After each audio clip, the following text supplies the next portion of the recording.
नमस्कार विद्यार्थी मित्रांनो, समाधान कोकाटे अकॅडमीच्या या ऑनलाईन प्लॅटफॉर्मवर मी विपुल गायकवाड तुम्हा सर्वांचं मनपूर्वक स्वागत करतो. मित्रांनो, येणाऱ्या कंबाईनच्या परीक्षेसाठी आपण भूगोल या विषयाची एक प्रेडिक्शन सिरीज या ठिकाणी सुरू केलेली आहे. त्याचे 2 लेक्चर जे आहेत, महाराष्ट्राचं स्थान, विस्तार आणि सीमा म्हणजे महाराष्ट्राचा राजकीय आणि प्रशासकीय भूगोल याचे प्रश्न जे आहेत ते आपण त्या ठिकाणी पाहिले. दुसऱ्या लेक्चरमध्ये आपण महाराष्ट्राचे प्राकृतिक विभाग या घटकावरचे महत्वाचे प्रश्न जे आहेत ते आपण त्या ठिकाणी चर्चिले. आजच्या या लेक्चरमध्ये आपण महाराष्ट्राची नदी प्रणाली या घटकावरचे जे महत्वाचे प्रश्न आहेत त्या प्रश्नांची चर्चा आज आपण या ठिकाणी मुख्यतः करणार आहोत. ओके, तर चला सुरू करूया. बघा, सगळ्यात महत्वाचं महाराष्ट्राची नदी प्रणाली या घटकावरती आयोगाचा प्रश्न विचारण्याचा जो ट्रेंड आहे तर तो कशा पद्धतीने आहे, तर आपल्याला माहिती आहे की सर्वसाधारणपणे महाराष्ट्रातल्या महत्वाच्या नद्या, त्या नद्यांची उगमस्थान असेल, त्या उगमस्थानांच्या सोबत त्या महत्वाच्या नद्यांच्या उपनद्या असतील, नद्यांच्या काठावरील शहरं असतील, नद्यांची संगम स्थळ असतील, किंवा ती नदी कोणत्या 2 पर्वतरांगांना किंवा डोंगर रांगांना विभागते, या पद्धतीचा आयोगाचा प्रश्नांचा ट्रेंड आपल्याला सर्वसाधारणपणे पाहायला मिळतो. त्याचबरोबर त्या नद्यांची वैशिष्ट्ये असतील, त्या नद्यांचा कोणत्या दिशेने वाहतात, या पद्धतीचे प्रश्न जे आहेत ते आयोगानं गेल्या काही वर्षांमध्ये आपल्याला विचारल्याचे बघायला मिळतं. तर चला, त्या पद्धतीचेच प्रश्नांचं स्वरूप जे आहे आजच्या आपल्या या प्रेडिक्शन सिरीज मध्ये असणार. तर चला सुरू करूया. बघा, पहिला प्रश्न बघा, नांदूर मधमेश्वर हे ठिकाण खालीलपैकी कोणत्या नद्यांच्या संगमावर आहे? म्हणजे संगम स्थळावरचं महत्वाचं ठिकाण जे आहे नांदूर मधमेश्वर आहे आणि त्याच्यावरती आपल्याला प्रश्न विचारलेला आहे. बघा, आपण 4 ऑप्शनचा विचार करूयात. प्रवरा आणि मुळा या 2 नद्या जर बघितल्या तर आपल्याला गोदावरी नदीच्या उपनद्या असलेलं माहिती आहे. या 2 नद्यांच्या संगमावर असणारं जे ठिकाण आहे ते कोणतं आहे, तर ते आहे पाचेगाव नावाचं ठिकाण. पाचेगाव, अहमदनगर जिल्ह्यामध्ये असणारं पाचेगाव हे प्रवरा आणि मुळा या 2 नद्यांच्या संगमावर आहे. गोदावरी आणि प्रवरा या 2 नद्यांच्या संगमावर असणारं ठिकाण कोणतं आहे? टोके, अहिल्यानगर जिल्ह्यामध्ये टोके हे ठिकाण आहे. त्या ठिकाणी गोदावरी आणि प्रवरा या 2 नद्यांचा संगम त्या ठिकाणी होतो. त्यानंतर गोदावरी आणि कादवा ह्या ज्या 2 नद्यांचा संगम होतो, म्हणजे गोदावरीचा आणि कादवाचा ज्या ठिकाणी होतो, त्या ठिकाणी नांदूर मधमेश्वर हे ठिकाण स्थित आहे. नांदूर मधमेश्वर विषयी आपल्याला आणखी सुद्धा माहित असायला पाहिजे, ज्याला महाराष्ट्राचं भरतपूर असं सुद्धा म्हणलं जातं. महाराष्ट्रातलं महत्वाचं पक्षी अभयारण्य त्या ठिकाणी आहे आणि त्याचबरोबर रामसर स्थळांच्या यादीमध्ये असणारं हे एक महत्वाचं ठिकाण आपल्याला त्या ठिकाणी सांगता येतं. तर ते ठिकाण कुठं आहे? गोदावरी आणि कादवा या नद्यांच्या काठी वसलेलं आहे. त्याचबरोबर शेवटचा पर्याय सुद्धा बघूया, वेळवंडी आणि निरा ह्या 2 नद्या ज्या आहेत, ह्या नद्या भीमा नदी खोरे जे आहे या भीमा नदी खोऱ्याचा भाग आहे. ओके, मात्र शहर जे आहे हे भोर शहर, पुणे जिल्ह्यातलं भोर तालुका किंवा भोर शहर जे आहे हे वेळवंडी आणि निरा या 2 नद्यांच्या काठी वसलेलं आपल्याला पाहता येतं. ओके, चला पुढचा प्रश्न बघूया. बघा, पूस आणि अडान या नद्या खालीलपैकी कोणत्या नदीच्या उपनद्या आहेत विचारले. नदीचे उपनदे बघा, पर्याय काय दिले? वैनगंगा, गोदावरी, वर्धा आणि पैनगंगा. आता हे 4ही जर भाग बघितले तर आपल्याला माहिती आहे की गोदावरी नदी खोऱ्याचा भाग आहे. ओके, त्यातल्या त्यात महत्वाच्या वैनगंगा, वर्धा आणि पैनगंगा ह्या 3 नद्या ज्या आहेत, ह्या 3ही नद्या विदर्भातल्या आहेत. गोदावरी ही मुख्य नदी आहे. ओके, आणि ह्या मुख्य नदीला पूस आणि अडाण ह्या नद्या डायरेक्टली मिळत नाहीत. ओके, गोदावरीला उजव्या बाजूने मिळणाऱ्या नद्या आणि डाव्या बाजूने मिळणाऱ्या नद्या त्यांचा क्रम किंवा त्यांची नावं आपल्याला बऱ्यापैकी माहिती आहेत. वैनगंगा असेल, वर्धा असेल, या 2 नद्यांचा संगम होतो आणि प्राणहिता नावानं ती ओळखते आणि ती डायरेक्टली गोदावरीला मिळते. पैनगंगा ही सुद्धा मिळते. मात्र पूस आणि अडाण या बाकीच्या 3ही पैकी कुठल्या तरी नदीच्या उपनद्या असणार आहे. तर त्याचं योग्य पर्याय जे आहे हे आहे पैनगंगा. ओके, पैनगंगा हे याचं योग्य उत्तर आपल्याला त्या ठिकाणी सांगता येतं. वर्धा नदी जी आहे, वर्धा नदीची महत्वाची उपनदी जी आहे त्याच्यामध्ये बोर नावाची नदी आहे, इरई नावाची नदी आहे. या नद्या आपल्याला वर्धा नदीच्या महत्वाच्या उपनद्या सांगता येतात. त्याच पद्धतीने वैनगंगेच्या नाग नदी असेल किंवा आम नदी असेल, या नद्या वैनगंगेच्या उपनद्या आपल्याला त्या ठिकाणी सांगता येतात. ओके, तर योग्य उत्तर जे आहे पर्याय क्रमांक 4 पैनगंगा हे आपल्याला त्या ठिकाणी सांगता येतं. चला पुढचा प्रश्न बघूया. दक्षिण वाहिनी नद्यांचा विचार करता वैनगंगा आणि इथं वर्धा आहे. ओके, वैनगंगा आणि वर्धा या नद्या एकत्र येऊन कोणत्या नदीची निर्मिती होते असा प्रश्न त्या ठिकाणी आपल्याला विचारलाय. म्हणजे नद्यांचा संगम, या ठिकाणाहून वर्धा नदी येते आणि इकडून अशी दक्षिणोत्तर वाहणारी वैनगंगा नदी, या दोन्हींचा एकत्रित प्रवाह जो पुढे वाहत जातो त्या प्रवाहाला काय म्हणलं जातं? मगाशीच मी सांगितलं होतं प्राणहिता. प्राणहिता. ओके, प्राणहिता हे याचं योग्य पर्याय असणार आहे. बघा, मांजरा नदीचा विचार केला तर मांजरा नदी कुठं वाहते आपल्याला माहित असायला पाहिजे. मांजरा नदीचा उगम बीड जिल्ह्यामध्ये बालाघाट पर्वतरांगेमध्ये होते. त्याच्यानंतर कळंब शहर असेल धाराशिव जिल्ह्यातलं, लातूर या भागातून वाहत जात ती पुढे कर्नाटक आणि तेलंगणामधून पुन्हा महाराष्ट्रामध्ये प्रवेश करते आणि गोदावरीला मिळते. त्याच्यामुळे दक्षिण वाहिनी आहे का? तर ही दक्षिण वाहिनी नदीच नाही. ओके, त्याच्यानंतर इंद्रावती. इंद्रावती विदर्भातली महत्वाची नदी आहे, मात्र कुठं वाहते? गडचिरोली जिल्ह्यामध्ये वाहते. ओके, आणि महाराष्ट्राची आग्नेय सीमा जी आहे, आग्नेय सीमा महाराष्ट्राची ही इंद्रावती नदीमुळे तयार झालेली आहे. पूर्णा नदी अर्थातच माहितीये गोदावरीची महत्वाची उपनदी आहे, मात्र दक्षिण वाहिनी आहे का? तर ती दक्षिण वाहिनी नाही. त्याच्यामुळे योग्य पर्याय जे आहे ते आपल्याला त्या ठिकाणी प्राणहिता हे सांगता येतं. ओके, चला नेक्स्ट. गोदावरी नदीच्या उपनद्यांचा त्यांच्या लांबीनुसार उतरता क्रम असणारा योग्य पर्याय निवडा. पर्याय बघा काय दिलेले आहेत: मांजरा, पैनगंगा, वर्धा आणि प्रवरा. पैनगंगा, मांजरा, वर्धा, प्रवरा. म्हणजे जवळपास मांजरा असेल, पैनगंगा असेल, वर्धा आणि प्रवरा या चार नद्या कॉमन आपल्याला दिलेल्या आहेत. फक्त त्यांची लांबी जी आहे ती आपल्याला त्या ठिकाणी माहिती असलं पाहिजे. बघा, मांजरा नदीचा जर विचार केला तर मांजरा नदीची लांबी आणि पैनगंगा नदीची लांबी, या दोन्हींमध्ये मांजरा नदीची लांबी जी आहे ती सर्वाधिक आहे. मात्र ही सर्वाधिक लांबी जी आहे ही फक्त महाराष्ट्रातली नाही. मांजरा नदी एकूण 3 राज्यातून वाहते: महाराष्ट्र, कर्नाटक आणि तेलंगणा, आणि पुन्हा महाराष्ट्रामध्ये प्रवेश करून गोदावरीला मिळते. मात्र याची फक्त महाराष्ट्रातली जर लांबी आपण बघायला गेलं, फक्त महाराष्ट्रातली, तर ती फक्त महाराष्ट्रातली जी लांबी आहे ती आहे 616 किलोमीटर.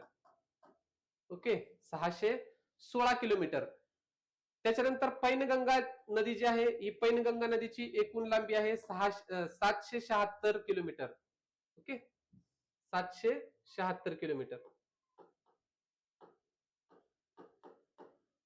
वर्धा नदीची लांबी जी आहे ती जवळपास 455 किलोमीटर. 455 किलोमीटर. आणि प्रवरा नदीची आहे 208 किलोमीटर. ओके, पैनगंगाची लांबी जी आहे ती 616 किलोमीटर इतकी आहे बरं का. सॉरी, 676 किलोमीटर आणि मांजराची 616 किलोमीटर. वर्धा 455 किलोमीटर.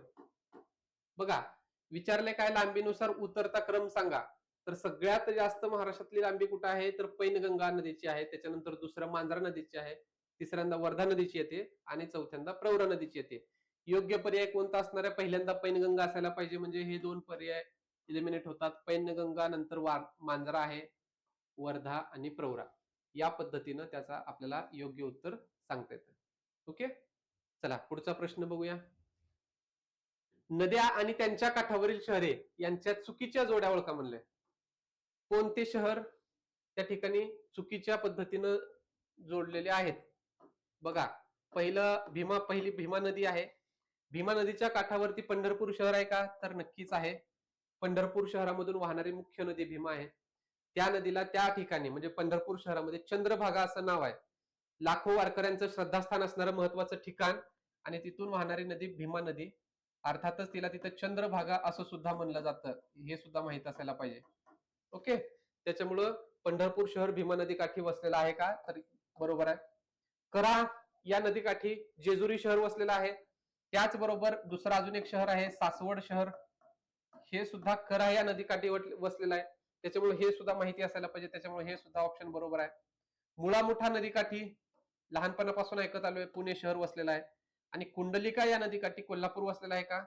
तर ते नाही. कोल्हापूर शहर कुठल्या नदीकाठी वसलेलं आहे? कोल्हापूरची जीवनवाहिनी किंवा जीवनदायिनी ज्याला म्हणलं जातं ते पंचगंगा नदी, पंचगंगा नदीकाठी कोल्हापूर शहर वसलेलं आहे. ओके, आणि कुंडलिका नदी ही जी कुठली आहे हे सुद्धा माहित असायला पाहिजे. कुंडलिका नदी ही कोकणामधून वाहणारी महत्वाची नदी आहे.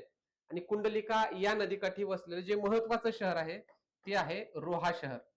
अलिबाग जवळ असणारं रोहा हे शहर जे आहे हे कुंडलिका नदीकाठी वसलेलं आपल्याला त्या ठिकाणी सांगता येतं. चुकीचं आपल्याला विचारलं होतं पर्याय क्रमांक 1 फक्त 4 हे याचं योग्य उत्तर आपल्याला सांगता येतं. ओके, पुढचा प्रश्न बघूयात. बघा, कोकणातील नद्यांच्या वैशिष्ट्यांबाबत खालीलपैकी कोणते विधान अयोग्य आहे? चुकीचं विचारलंय. कोणते विधान चुकीचे आहे? ओके, बघा काय दिलेलं आहे. पर्याय क्रमांक 1, उत्तर कोकणातील नद्या दक्षिण कोकणातील नद्यांपेक्षा लांबीने तुलनेने जास्त आहेत. आहेत का रे? तर बघूया. आपण कोकण किंवा सह्याद्री पर्वतरांगेचा अभ्यास करताना सर्वसाधारणपणे असा एक भाग बघितला होता की कोकणाचा जो भाग आहे तो दक्षिणेकडे निमुळता होत गेलेला आहे आणि उत्तरेकडचा जो भाग आहे हा असा विस्तारित असणारा भाग आहे. त्यामुळं काय होतं की या ठिकाणी सह्याद्री पर्वतातून ज्यावेळेस नद्या उगम पावतात अशा वाहत असतात त्यावेळेस त्यांची जी लांबी आहे ती उत्तरेकडे दक्षिणेच्या तुलनेमध्ये जास्त आहे. म्हणजेच काय, उत्तर कोकणातील नद्या दक्षिण कोकणातील नद्यांपेक्षा लांबीने तुलनेने जास्त आहेत का? तर नक्कीच आहेत. त्यातल्या महत्वाच्या नद्या कोणत्या? वैतरणा नदी असेल किंवा उल्हास नदी. या नद्यांची लांबी 100 किलोमीटर पेक्षा जास्त आहेत आणि दक्षिणेकडच्या ज्या नद्या आहेत या नद्यांची लांबी मात्र जवळपास 40 ते 60 किलोमीटर इतकी असलेली दिसते. त्याच्यामुळं पर्याय क्रमांक 1 हे बरोबर आहे. हे वाक्य बरोबर आहे. दुसरं बघा, या नद्या त्यांच्या मुखाशी विस्तृत त्रिभुज प्रदेश निर्माण करतात. त्रिभुज प्रदेश, डेल्टा ज्याला म्हणलं जातं, त्रिकोणाकार अशा पद्धतीचा त्रिभुज प्रदेश जो आहे, हे त्रिभुज प्रदेश कोणत्या नद्या निर्माण करतात? तर ज्या नद्या लांबीनं जास्त असतात, ज्यांची लांबी ही शक्यतो हजारामध्ये असते, 1000 किलोमीटर किंवा 500 प्लस किलोमीटर, म्हणजे जास्त लांब वाहत जातात. त्या नद्यांना अनेक उपनद्या येऊन मिळतात आणि या सगळ्या उपनद्यांनी किंवा त्या मुख्य नद्यांनी वाहून आणलेला जो काही गाळ असतो तो गाळ त्या नद्यांच्या मुखाशी साचतो आणि त्या भागामध्ये म्हणजे ही मुख्य नदी समुद्राला मिळाल्यानंतर ज्या पद्धतीने फाटे फुटतात आणि त्या भागामध्ये असा एक त्रिकोणी जो काही भूभाग तयार होतो त्याला त्रिभुज प्रदेश असं म्हणलं जातं. आता कोकणातल्या नद्यांचं वैशिष्ट्य हेच आहे की आपल्याला माहिती की या नद्या आखूड आहेत, लांबीनं कमी आहेत. त्याचबरोबर ह्या नद्या वाहत असताना या नद्यांच्या पाण्याला वेग जास्त असतो, म्हणजे खळाळत वाहतात. त्याच्यामुळं या नद्यांमध्ये गाळाचं संचयन अजिबात होत नाही. त्यामुळे कोकणातल्या नद्या ह्या त्रिभुज प्रदेश निर्माण करत नाहीत, तर ह्या काय करतात, त्यांच्या मुखाशी खाड्या तयार करतात. खाड्या तयार करतात. ओके, उल्हास नदी वसईची खाडी असेल, बाणकोटची खाडी असेल, दाभोळची खाडी असेल, जैतापूरची खाडी असेल, तुम्हाला प्रत्येक नद्यांनी निर्माण केलेल्या ज्या काही खाड्या आहेत त्या खाड्यांचा क्रम आपल्याला माहिती आहे. त्याच्यामुळे कोकणातल्या नद्या ज्या आहेत त्या त्रिभुज प्रदेश निर्माण करत नाहीत, तर त्या खाड्या निर्माण करतात. त्याच्यामुळे पर्याय क्रमांक 2 हे आपल्याला अयोग्य म्हणजे चुकीचं सांगता येतं. ओके, त्याच्यामुळे उत्तर जे आहे ते पर्याय क्रमांक 2 असणार आहे. पण बाकीचे सुद्धा आपण बघूयात.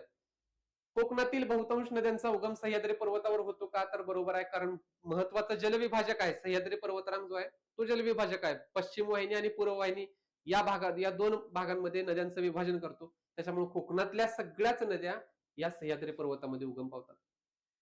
कोकणातील नद्या तीव्र उतारावरून वाहत असल्यामुळे त्या अत्यंत वेगवान आहेत. बरोबर आहे. कोकणचा जर भाग आपण बघितला तर ह्या सह्याद्री पर्वतरांगेच्या पायथ्याला कधी तीव्र उतार आहे आणि हा पर्वतरांग आपण सतत वाचतो की म्हणजे कोकणातून जर पाहिला तर तो सरळ उंच भिंतीसारखा दिसतो.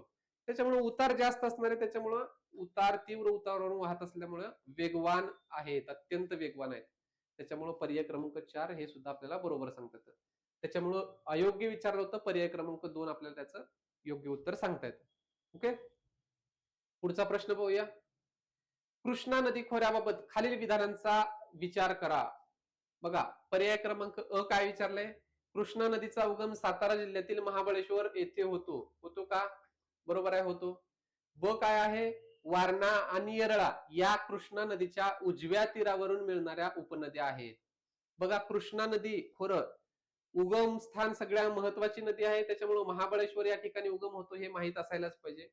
आता या नदीच्या उपनद्या ज्या आहेत, वारणा, कोयना, त्याच्यानंतर पंचगंगा असेल, ह्या सगळ्या महत्वाच्या डाव्या बाजूने मिळणाऱ्या उपनद्या आहेत. उजव्या बाजूने मिळणारी कोणती नदी आहे?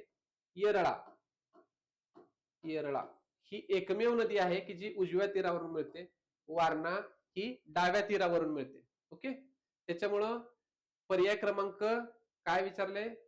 योग्य पर्याय निवडा. अ आणि ब दोन्ही चूक, अ आणि ब दोन्ही बरोबर, फक्त अ बरोबर. पर्याय क्रमांक 3 आपल्याला त्या ठिकाणी बरोबर सांगता येतं. ओके. येरळा ही उजव्या तीरावरून नाही तर ती डाव्या तीरावरून मिळते. येरळा नदी जी आहे ही आपल्याला त्या ठिकाणी डाव्या तीरावरून कृष्णा नदीला मिळत असलेली बघायला मिळते. चला पुढचा प्रश्न. तापी पूर्णा खोऱ्यातील नद्यांच्या संदर्भात खालील विधाने विचारात घ्या. बघा काय 3 वाक्य दिलेले आहेत. काय विचारलेलं आहे? पूर्णा नदी ही तापी नदीची प्रमुख उपनदी असून ती तापीला उजव्या बाजूने मिळते. तापी नदी बघा पश्चिम वाहिनी नदी आहे, बरोबर. मिळते कुठून? दक्षिणेकडून. इकडून पूर्णा नदी तापी नदीला मिळते. मग ती बाजू कोणती झाली? ही बाजू झाली डावी बाजू. ती वरची बाजू झाली उजवी बाजू. ओके. पूर्णा नदी उजव्या बाजूने मिळते का रे? तर नाही, डाव्या बाजूने मिळते. डाव्या बाजूने मिळते. त्याच्यामुळं पर्याय क्रमांक 1 पहिलं वाक्य जे आहे ते चुकीचं आपल्याला त्या ठिकाणी सांगता येतं. पांझरा आणि गिरणा या नद्या तापी नदीला डाव्या तीरावरून म्हणजेच दक्षिणेकडून मिळतात. बरोबर आहे. पांझरा आणि गिरणा, इकडे गिरणा आहे आणि इकडे पांझरा आहे. या दोन महत्वाच्या उपनद्या आहेत आणि त्या डाव्या तीरावरूनच मिळतात, म्हणजेच कुठून? दक्षिणेकडून मिळतात. वाक्य बरोबर आहे. तापी नदीचे खोरे हे खचदरीचे खोरे म्हणून ओळखले जाते. खचदरीचे म्हणजे तिथं थोडक्यात घळई पद्धतीचा जो भूभाग आहे तो त्या ठिकाणी आहे का? तर आहे. तापी आणि नर्मदा या दोन ज्या नद्या आहेत, या दोन नद्या त्या ठिकाणी खचदरीची निर्मिती करतात. ओके. कोणती विधाने अचूक आहेत म्हणजेच बरोबर आहेत? 2 आणि 3, फक्त 2 आणि 3, पर्याय क्रमांक 2 त्या ठिकाणी आपल्याला बरोबर सांगता येतं. ओके. बघा तापी नदी खोरे असेल, कृष्णा नदी खोरे असेल किंवा भीमा नदी खोरे असेल, या नद्यांच्या महत्वाच्या ज्या काही उपनद्या आहेत, डाव्या बाजूने मिळणाऱ्या आणि उजव्या बाजूने मिळणाऱ्या, याच्यावरती प्रश्न आयोगाने विचारलेला आहे. त्या पद्धतीचा जवळपास सगळा भाग जो आहे तो आपल्याला त्या ठिकाणी माहिती असला पाहिजे. ओके. चला बघूया पुढचा भाग. कोळशांच्या साठ्याकरिता ओळखले जाणारे नदी खोरे कोणते? ज्या भागामध्ये कोळशांचा साठा सापडतो असं ठिकाण कुठं आहे? तर आपल्याला माहित असायला पाहिजे विदर्भामध्ये कोळशांचे साठे मोठ्या प्रमाणामध्ये आहेत. तर बघा कृष्णा नदी खोरे, वैनगंगा आणि वर्धा खोरे, पूर्णा खोरे आणि वैतरणा खोरे. याच्यापैकी वैतरणा नदी जी आहे ती कोकणामध्ये येते, उत्तर कोकण. त्याच्यामुळं पर्याय 4 या ठिकाणी आपोआप बाद होतो. कृष्णा नदी खोरे सातारा आणि सांगली जिल्हा, सातारा, सांगली, कोल्हापूर या भागातला सगळा भाग. तिथं आहेत का कोळशाचे साठे? अजिबात नाहीत. त्याच्यामुळे पर्याय क्रमांक 1 हा सुद्धा बाद होतो. वैनगंगा आणि वर्धा आणि पूर्णा खोरे गोदावरी नदी खोऱ्याचा बऱ्याचसा भाग असतो, किंवा तापी नदी खोरे, तापी नदीची महत्वाची उपनदी आहे पूर्णा खोरे. ओके. त्याच्यामुळे त्याचा भाग येतो का? तर अजिबात नाही. आणि वर्धा आणि वैनगंगा विदर्भातल्या महत्वाच्या नद्या आहेत. ओके. विदर्भातल्या वर्धा असेल, चंद्रपूर असेल किंवा यवतमाळ असेल, हा जो भाग आहे हा संपूर्ण भाग वैनगंगा आणि वर्धा या नदी खोऱ्यांनी व्यापलेला आहे. आणि त्या भागामध्ये दगडी कोळशाचे मोठे साठे आहेत. त्याच्यामुळं कोळशांच्या साठेकरिता ओळखलं जाणाऱ्या जे महत्वाच्या नदी खोर आहे ते नदी खोर म्हणजे वैनगंगा आणि वर्धा नदी खोर आपल्याला सांगतात. ओके. पुढचा प्रश्न बघूया. योग्य जोड्या लावा. बघा नद्या दिलेल्या आहेत आणि त्यांच्या काठावरील शहर आहेत. नद्यांचा जर सगळा भाग बघितला तर आपल्याला ह्या सगळ्या लक्षात येतात की कोकणातल्या नद्या आहेत. कोकणातल्या नद्या आहेत आणि कोकणातली कोणती शहरं त्या नद्यांच्या काठी बसलेली आहेत हे आपल्याला त्या ठिकाणी शोधायचं आहे. सावित्री नदी कुठे आहे रे बाबांनो? बघा महाड हे शहर सावित्री या नदीकाठी बसलेलं आहे. वाशिष्ठी नदीकाठी चिपळूण हे शहर बसलेलं आहे. गड या नदीकाठी कणकवली नावाचं शहर आहे आणि जोग या नदीकाठी दापोली शहर वसलेलं आपल्याला त्या ठिकाणी सांगता येतं. बघा या पद्धतीचा पर्याय अ ला 4, अ च 3, ब 4, क 1 म्हणजे पर्याय क्रमांक 2 जे आहे त्या ठिकाणी आपल्याला योग्य उत्तर आपल्याला या ठिकाणी सांगता येतं. ओके. तर या पद्धतीनं महाराष्ट्रातील नदी प्रणाली या घटकावरच्या येणाऱ्या परीक्षेसाठी जे काही महत्वाचे प्रश्न असणार आहेत त्या प्रश्नांची चर्चा आज आपण या ठिकाणी केली. पुढच्या भागामध्ये महाराष्ट्राचं हवामान या घटकावरचे जे काही महत्वाचे प्रेडिक्शन प्रश्न असणार आहेत त्याची चर्चा आपण करूया. तर चला आजच्यासाठी या ठिकाणी थांबूया. भेटूया पुढच्या लेक्चरला. ओके. थँक्यू.